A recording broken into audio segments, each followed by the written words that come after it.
Google has actually done is they've actually, tested out something that helps us, at least the initial test helped reduce hallucinations, heavily by over 30%, right?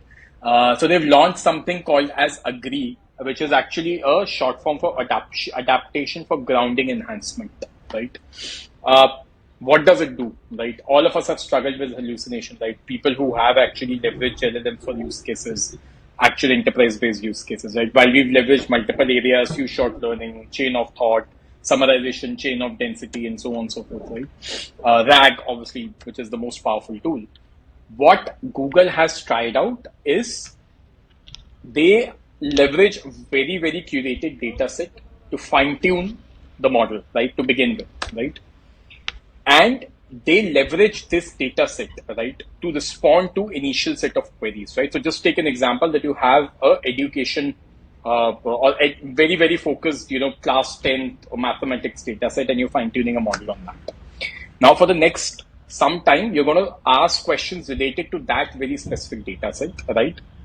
And the model will only respond from that data set. So it grounds its responses to that data set. And not only that, it actually gives you citations as well from that data set, right? But both the things don't happen simultaneously. So one side, or probably one part, is just responding to these questions. And there's another part that leverages NLP to now go through this data set, and for that particular response gets you the citation from that data set, right? They test this out till the time the model has achieved really high amount of accuracy. And then they generalize this onto a larger data set, this whole intel that they've actually built on the model, the fine-tuned model, right?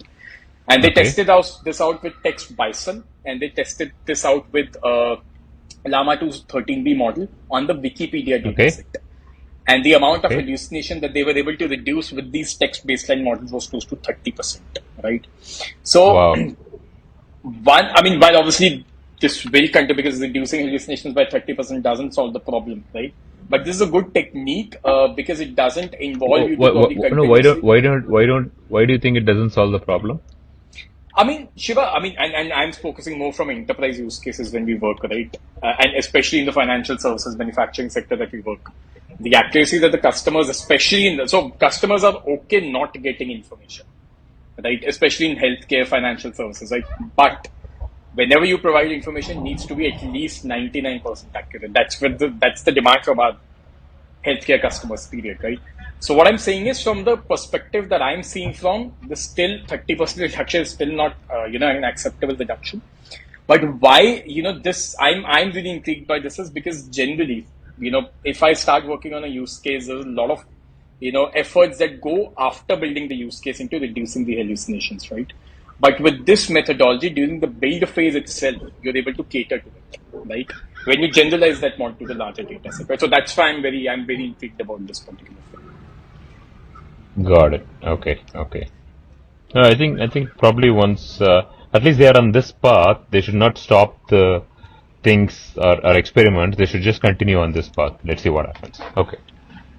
Absolutely. I think what they've stated is they're going to try this out now with larger data sets and probably multiple sets of models, right? Even larger models like Llama 3 and so on, which are trained on larger. So hopefully looking forward.